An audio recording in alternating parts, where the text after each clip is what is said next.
Did you know over 10% of the population is diabetic? And that number rises significantly as we age.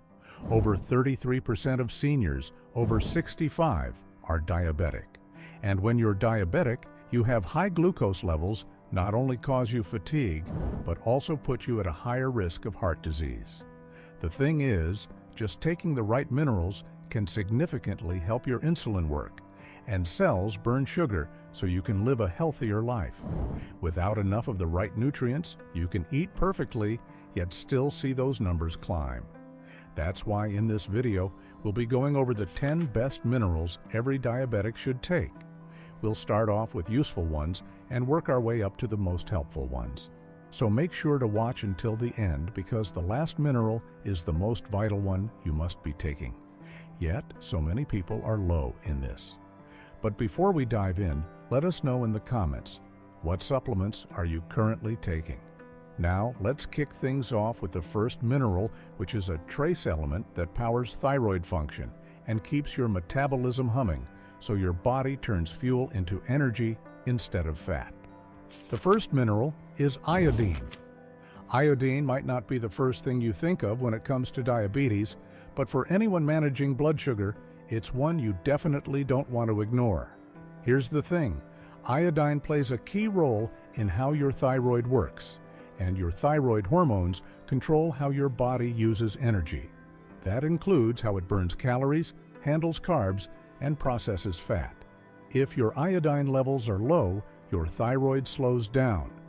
When that happens, your metabolism tanks, energy crashes, and your body may have a harder time regulating blood sugar. Some studies even link low thyroid function with higher A1C levels, the long-term marker of blood sugar control. For diabetics, this slowdown can be a double hit. Not only does it make weight loss tougher, but it also reduces how efficiently insulin does its job. That leads to higher blood sugar swings after meals and more insulin resistance over time. Worse, many people with type 2 diabetes already have some level of thyroid dysfunction and don't even know it, until symptoms like constant fatigue, weight gain, or cold hands start piling up. Iodine also supports the adrenal glands, which play a backup role in blood sugar regulation, especially when you're under stress.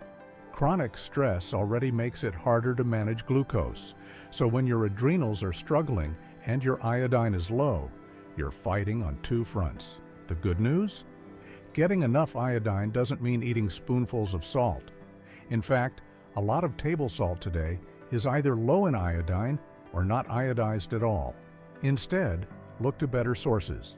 Seaweed, like nori or kelp, fish like cod, dairy, and eggs.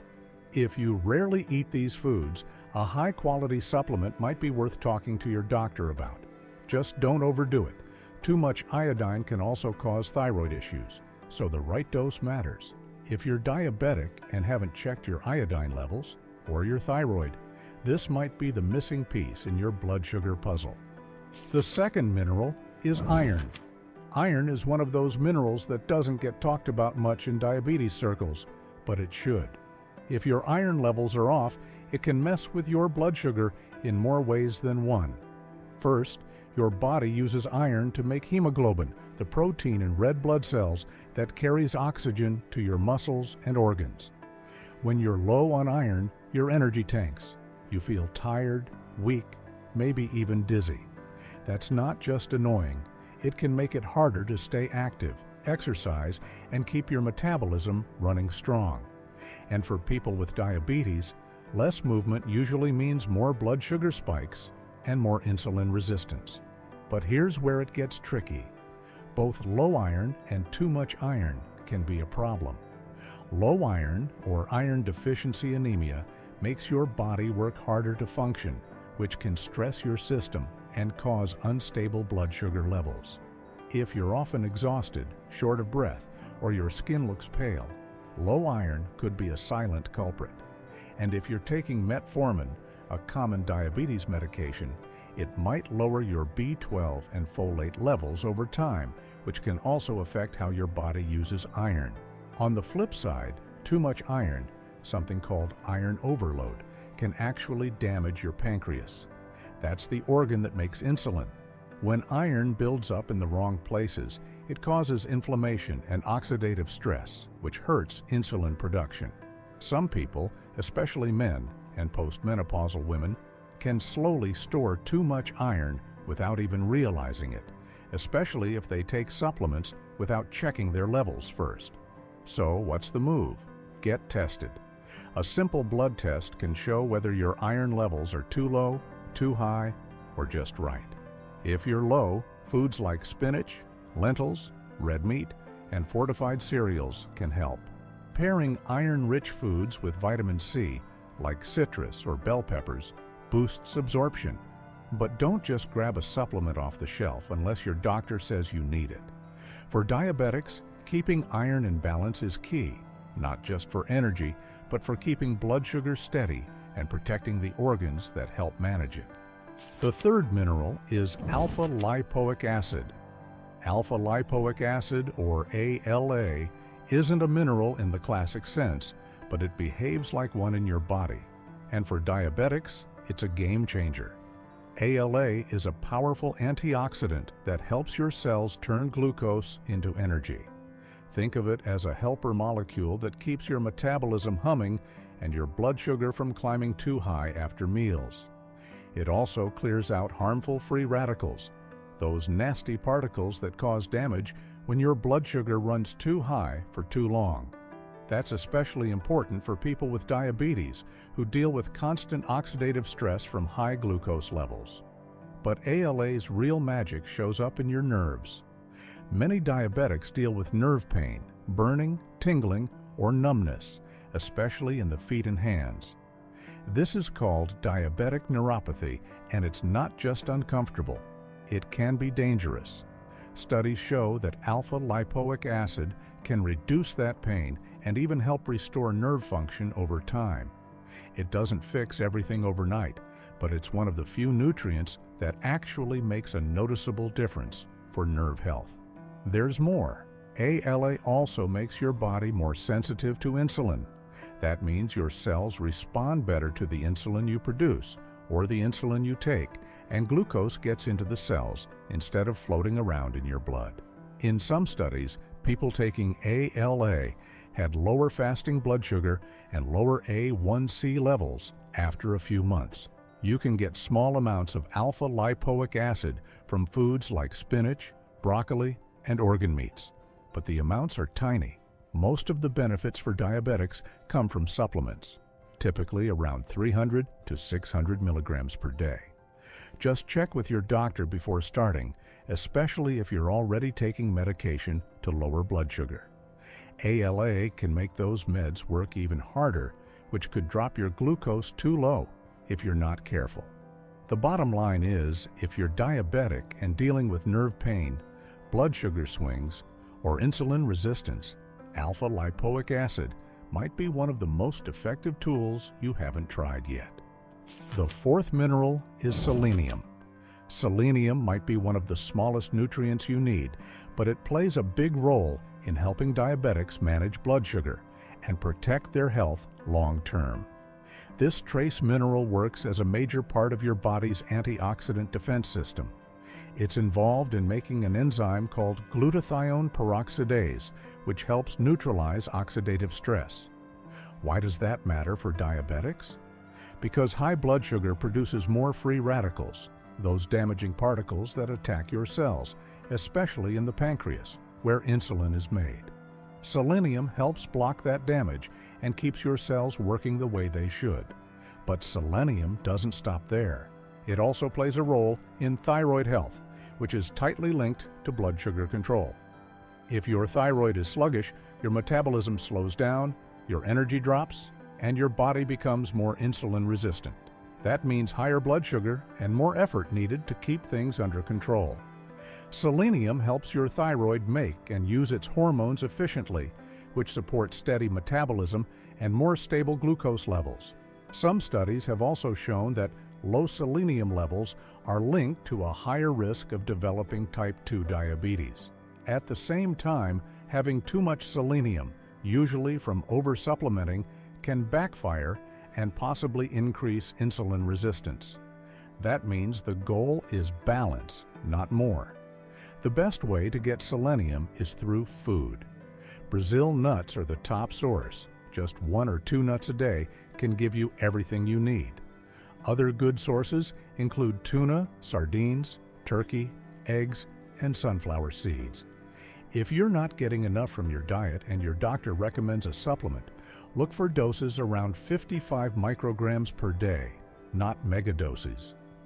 For diabetics, selenium acts like a bodyguard, protecting your pancreas, supporting your thyroid, and calming inflammation.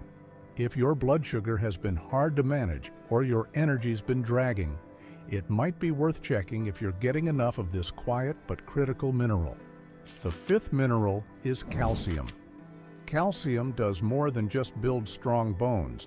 It plays a critical role in blood sugar control, and every diabetic needs to pay attention to it. Here's why. Calcium is involved in how your body releases insulin. When your blood sugar rises, your pancreas sends out insulin to help move that sugar into your cells. But that process only works smoothly if calcium is available inside those cells. Without enough calcium, insulin can't signal properly, and glucose hangs around in your blood longer than it should. That means higher blood sugar and more strain on your pancreas over time. Low calcium levels also make your body more insulin resistant. That's when your cells stop responding to insulin the way they should, forcing your body to produce more just to get the same result. The longer this goes on, the harder it is to manage type 2 diabetes. And that's not the only issue. Poor calcium intake is linked to higher risks of obesity, high blood pressure, and even metabolic syndrome, which often goes hand in hand with diabetes. Calcium also helps with muscle function and nerve communication, 2 things that matter a lot if you're trying to stay active and avoid diabetic complications like neuropathy. Plus, it can reduce the risk of osteoporosis, which is especially important for diabetics who are already at higher risk for bone fractures. The best sources of calcium are dairy products like yogurt, cheese, and milk. But if you're dairy-free, you can still get plenty from dark leafy greens like kale and collard greens, tofu made with calcium sulfate, almonds, and fortified foods like orange juice or plant-based milk. If you're not getting enough from food, a calcium supplement might help. But talk to your doctor first. Too much calcium from supplements can lead to kidney stones or even heart issues. Also, calcium works better when paired with vitamin D, which helps your body absorb it properly. For diabetics, calcium is more than a bone builder, it's a blood sugar ally. Getting the right amount each day can help improve insulin sensitivity, stabilize energy levels, and support your long-term health. The 6th mineral is potassium. Here's what most people don't realize. Potassium helps your cells absorb sugar from your bloodstream. That means it works with insulin to get glucose out of your blood and into your muscles, where it's used for energy. When you're low on potassium, that process slows down. Your body becomes more insulin resistant and your blood sugar stays higher for longer. Over time, this makes diabetes harder to control and raises your risk of complications. Potassium also balances out the effects of sodium. If you're eating too much salt and not enough potassium, your blood pressure can go up fast. That's a big deal because high blood pressure and diabetes often team up, and together they can damage your kidneys, eyes, and heart. Getting enough potassium helps relax your blood vessels, lower your pressure, and take some stress off your cardiovascular system. There's another perk. Potassium helps reduce water retention and bloating, which is helpful if you're trying to lose weight, a common goal for many diabetics. It also supports healthy nerve and muscle function, so you feel less fatigued and more stable during daily activities. So, where do you get it? Great sources of potassium include leafy greens like spinach and kale, avocados, sweet potatoes, bananas, beans, and even yogurt. You don't need to eat bananas every day. There are plenty of options. And if you're watching your carbs, stick with lower glycemic options like leafy greens, lentils, and zucchini.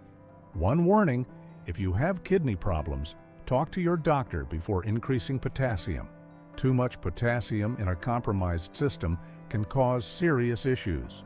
But for most people with type 2 diabetes and normal kidney function, boosting potassium through food is one of the easiest ways to improve insulin sensitivity naturally. If you want better blood sugar, better blood pressure, and more stable energy, potassium deserves a top spot on your daily checklist. The 7th mineral is vanadium. Vanadium might not be a household name, but for diabetics, it's one of those underground minerals that could make a surprising difference in blood sugar control. So, what is it? Vanadium is a trace mineral. Your body needs it in very small amounts, but it plays a big role in how insulin works. In fact, researchers have found that vanadium can mimic insulin in the body. That means it helps shuttle glucose out of your blood and into your cells, even when insulin isn't doing a great job. For people with type 2 diabetes, this could mean smoother blood sugar levels and better control over time. Some early studies show that vanadium may improve insulin sensitivity, especially in people with high blood sugar who aren't responding well to diet or medication alone. It doesn't replace insulin or metformin, but it could support your system in a way that takes some of the pressure off your pancreas. There's also evidence that vanadium may lower fasting blood glucose and A1C levels when taken in the right dose. It seems to work by improving how your liver and muscles process glucose and how your cells react to insulin signals. The result? Lower blood sugar throughout the day, especially after meals. Now here's the catch. Vanadium isn't something you want to mess around with without supervision. Too much of it can cause side effects like stomach pain, diarrhea, or even issues with your kidneys. That's why most doctors don't recommend vanadium supplements unless you're being monitored closely. You can get tiny amounts of vanadium from food, like mushrooms, shellfish, black pepper, parsley, dill, and whole grains. But if you're thinking about supplementing, it should always be under medical guidance. Some studies use doses around 100 micrograms to 1,000 micrograms per day in a very controlled setting, but long-term safety still needs more research. Vanadium has the potential as a blood sugar helper for diabetics, but it's not a DIY fix. If your numbers are hard to manage and you're already doing everything right with diet and meds, it might be worth asking your doctor about. Just don't treat it like a casual vitamin. It's strong stuff, and your body only needs a tiny bit to feel the impact. The 8th mineral is zinc. Zinc is one of the most essential minerals for people with diabetes, but most don't even realize they're low on it. Zinc plays a major role in how your body makes and uses insulin. Your pancreas actually stores zinc to help produce, store, and release insulin when your blood sugar rises. Without enough zinc, this process gets sloppy. Insulin becomes less efficient, and your blood sugar starts to spike more often. For type 2 diabetics, that means more sugar hanging around in your bloodstream and more strain on your system. But that's just the beginning. Zinc also protects your body from the damage high blood sugar causes. When your glucose is elevated, it creates oxidative stress, basically tiny chemical attacks on your cells. Zinc acts like a shield, fighting off that damage and keeping your blood vessels, organs, and nerves safe. That's a big deal when you're trying to avoid complications like neuropathy, kidney damage, or poor wound healing. Speaking of healing, if you're diabetic, you've probably noticed that cuts and scrapes take longer to go away. That's another area where zinc helps. It boosts your immune system and speeds up skin repair, which is especially important for preventing infections in the feet and legs. You can find zinc in foods like beef, chicken, pumpkin seeds, lentils, and whole grains. But diabetics tend to lose more zinc through urine, especially if their blood sugar is poorly controlled. That's why zinc deficiency is so common in this group, and why a supplement might help if you're not getting enough from food. Most people need around 8 to 11 milligrams of zinc per day, but in some diabetic studies, higher doses were used short-term to improve blood sugar control. Just don't overdo it. Too much zinc can block the absorption of copper, mess with your stomach, and even weaken your immune system if taken too long. If you're dealing with high blood sugar, slow healing, or frequent infections, zinc could be one of the missing pieces. It supports insulin, protects your cells, and strengthens your immune response, making it a smart addition to your diabetic game plan. The 9th mineral is chromium. Chromium is one of the most talked about minerals when it comes to blood sugar, and for good reason. If you're diabetic, this one deserves a spot on your radar. Chromium helps your body use insulin more effectively. Think of it as the key assistant that helps insulin unlock your cells so glucose can move out of your bloodstream and into the places it's needed, like your muscles and liver. When chromium levels are low, that process doesn't work as smoothly. Your cells resist insulin, and your blood sugar stays high for longer than it should. Some studies show that people with type 2 diabetes are more likely to have low chromium levels. And when they take chromium supplements, they sometimes see improvements in fasting blood glucose, insulin sensitivity, and even A1C numbers. It's not a miracle cure, but for some, it gives that extra nudge toward better control. There's another benefit too. Chromium may help reduce carb cravings. When your blood sugar crashes, your brain starts screaming for sugar, and chromium can help stabilize those ups and downs, making it easier to stick with healthy meals instead of reaching for snacks every couple of hours. You can find small amounts of chromium in foods like broccoli, whole grains, eggs, beef, and green beans. But honestly, most diets don't provide a lot of it, especially if you eat mostly processed foods. That's why many people, especially those with blood sugar issues, consider a chromium supplement. The form used in research is usually chromium picolinate, and typical doses range from 200 to 1,000 micrograms per day. It's generally safe at those levels, but like any supplement, it's best to talk with your doctor first, especially if you're taking insulin or other meds that lower blood sugar. Chromium can make them work stronger, which could increase the risk of going too low. If your blood sugar feels like a roller coaster, chromium might be the steady hand your body needs to smooth things out. It helps your insulin do its job, reduces cravings, and supports more stable energy all day.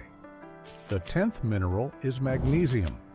Magnesium is hands down one of the most important minerals for diabetics, yet it's one of the most common deficiencies out there. Here's why it matters. Magnesium helps regulate how your body uses insulin. Without enough of it, your cells start ignoring insulin signals, which means more sugar stays floating in your blood. That leads to insulin resistance, one of the key drivers of type 2 diabetes. In fact, low magnesium levels are linked to a higher risk of developing diabetes in the first place. But if you already have diabetes, magnesium becomes even more important. It helps your body move sugar into your muscles and out of your bloodstream. It also plays a role in how your body handles carbs and fats, helping to keep your blood sugar more stable throughout the day. Some studies show that magnesium supplements can lower fasting blood sugar and improve A1C levels in people with type 2 diabetes. Magnesium also supports over 300 processes in your body, including nerve function, heart rhythm, and blood pressure. If your levels are too low, you might notice more muscle cramps, fatigue, irritability, or even heart palpitations.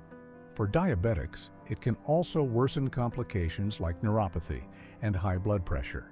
One frustrating twist? High blood sugar makes you lose magnesium through urine. So the more uncontrolled your diabetes is, the faster you burn through this critical mineral. It's a vicious cycle. Low magnesium makes it harder to control blood sugar, and high blood sugar drains your magnesium. You can get magnesium from foods like spinach, almonds, black beans, avocados, and dark chocolate.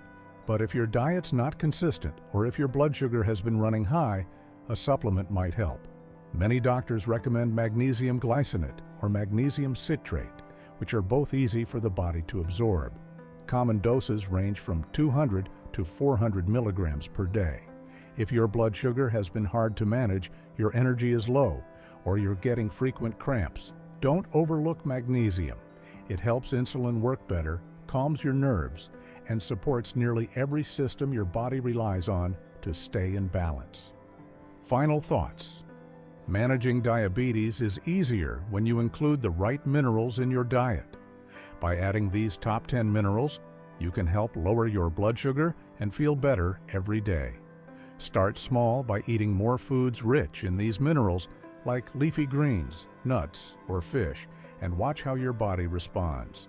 We hope this video has inspired you to take charge of your health with these simple changes. Let us know in the comments. Which of these minerals are you already getting, and which one will you try to add to your meals? And if you like this video, don't forget to subscribe and hit the bell notification so you can be first to know when our next videos come out.